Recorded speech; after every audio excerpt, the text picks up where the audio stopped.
I think this is our first time the twins have been out in a while. We usually keep them in the lot, and the mama's been in the lot, but I want to be able to eat the natural stuff growing around and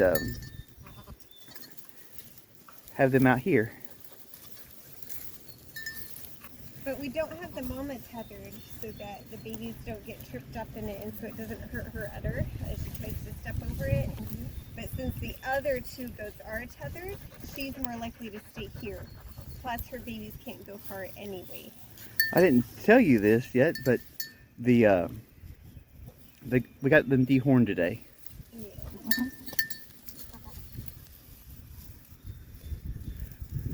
Which is never a pleasant experience, so I went to the vet to get it done. Once I sprayed that Alumaseal on their horns, that helped a lot, and they calmed down. It's Aloe Shield.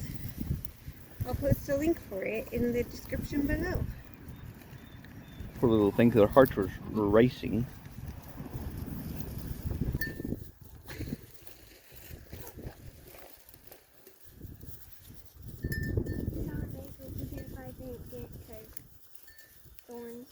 Yeah. Jenny, come here. It's been there for a couple of days.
So we opened up the garden for them so they could eat their broom sage. Since Miss Piggy has her babies way up there, we're not going to make this their permanent place. So it's a lot smaller than we would have otherwise done. But the great thing about having pigs here is that the pigs love to eat the broom sage roots. So they'll just root it all up and eat it. And you have plenty of little things to eat in here, don't ya? It's pretty crazy. Yep, gotta find where the electric fence is first, huh? You gotta know your perimeter.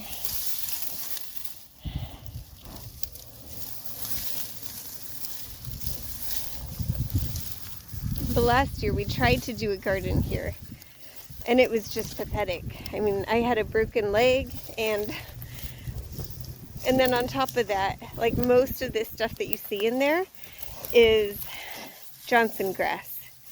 We tried so hard.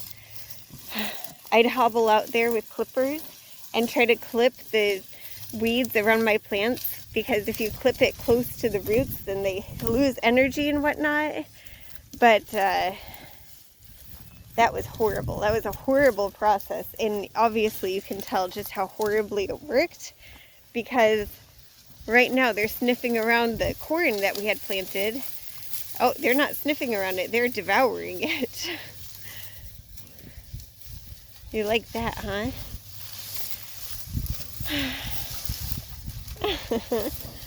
Yum, yum.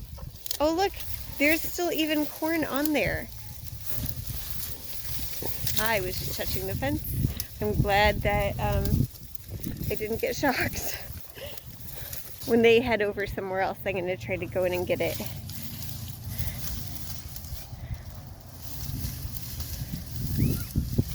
I think I'm safe.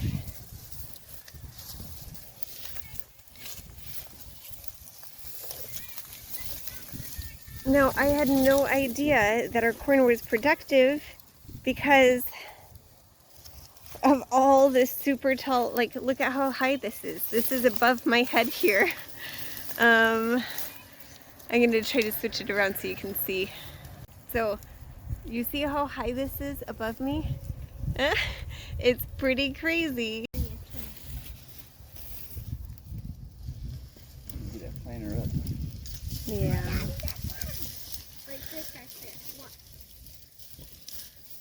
But we're excited because they will eat it up and till the ground for us.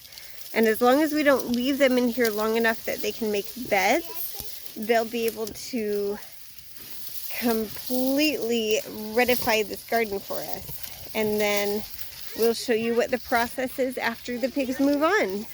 Because we're going to split up this garden bit by bit. And this way it will be ready once we need to plant, well, you know, lettuce and peas and broccoli. Isn't that right, Mr. Pig?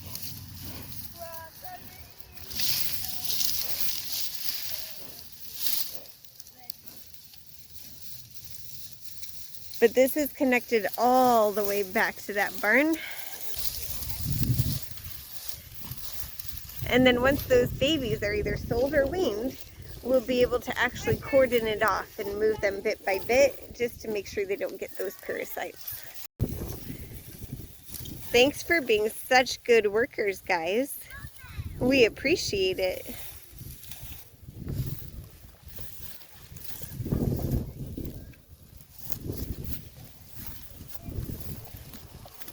And we know that you'll enjoy it too.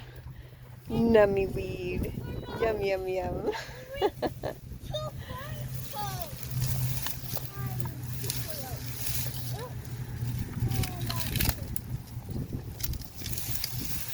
Is that so good? You just chomp it down, don't ya? Can you see the jazz in him?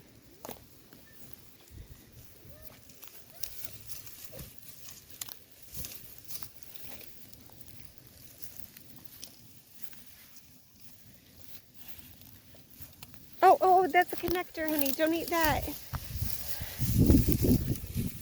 Oh, I have to go get that. He was like, ooh, it's yellow. That's got to be more fresh than all of this brown stuff.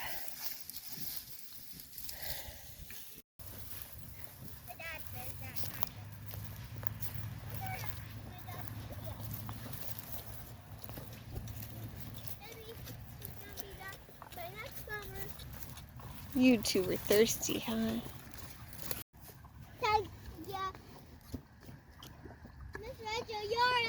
Okay, so look at the size difference there. Of course, part of it is that I heard you. I'll get you in a minute. Part of it is that I was oriented that way, but still, there's this massive size difference. Now that's perfect. He's so gentle. Such a brave boy.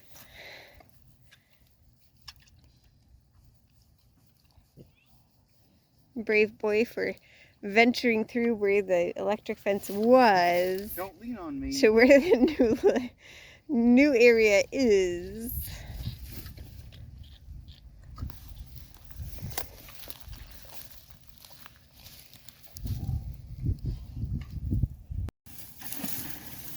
Did I distract you?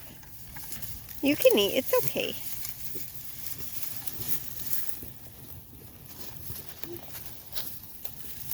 Gotcha.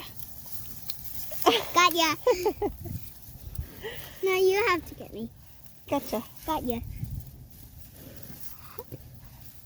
What? Watch out, don't touch the fence. The baby's about to get things like his dad. Yeah. Oh, it was digging up like grubs and all sorts of good stuff. I'll have to see that on the video what that is. And they really put Rooting that stuff up.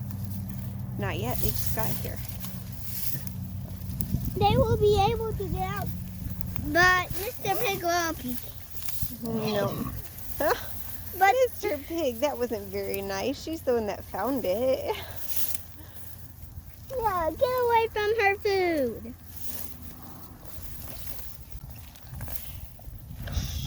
So this is right underneath the plant, and I'm really, really hoping that he is after those roots.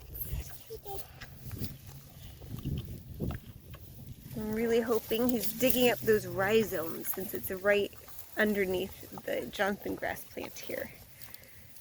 There are plenty of them. Don't worry, Charlotte, there are plenty more.